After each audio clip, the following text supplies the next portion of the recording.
Welcome to this episode of the Verilog Bench. Today we're going to be looking at multi-layer AHB from the RTL and verification perspective. This is still based on a technical overview document, so the emphasis is on architecture and implementation partitioning rather than every protocol waveform detail. The useful question is where decode, routing, arbitration, and buffering live inside the matrix. The RTL mental model begins by isolating masters from each other. Each one enters on its own layer, and shared access exists only where the matrix connects those layers to common slave ports. That framing keeps the internal ownership model much clearer. Implementation starts with decode on each layer. The layer looks at the transfer and determines which slave port is required.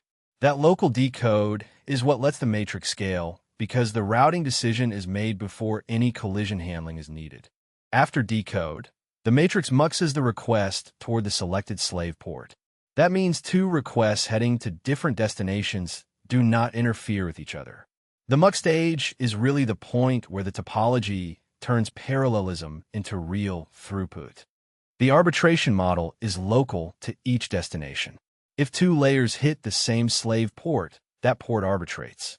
If they hit different slave ports, both transfers continue. That is the architectural difference from a classic single shared bus. When a layer loses arbitration, the document says the layer is weighted using HREADY, and then an input stage stores a copy of the pipeline address and control information. That is important because it tells you where the matrix needs state. Without that stage, the pipeline request would be hard to preserve cleanly. The overview does not force one arbitration policy.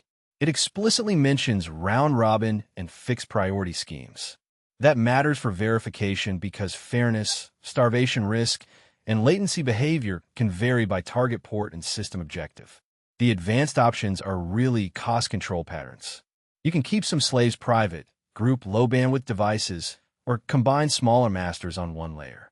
Those choices reduce matrix complexity, but they also change where contention can occur. Multi-port slaves are the high-performance end of the pattern set.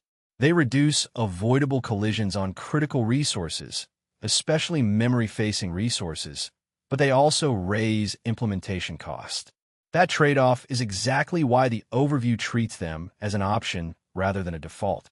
The example implementation is a good RTL checklist because it combines dedicated paths, shared paths, bridge traffic, and premium memory resources in one architecture. That makes it easier to see which parts of the matrix need the most design attention.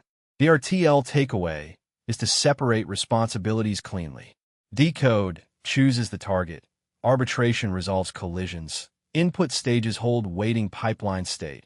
And topology decisions determine how much contention the whole system will see. If this RTL deep dive was useful, like and subscribe to be notified of future videos. Next, we keep the same multi-layer AHB architecture, but shift to what software and firmware teams can actually observe from it. AHB means Advanced High Performance Bus. AHB Lite is the single master subset. DMA means Direct Memory Access. RTL means Register Transfer Level. HREADY is the hold or complete signal. An arbiter chooses which request wins. A mux routes one selected input to a destination. An input stage stores pipeline control while a layer waits.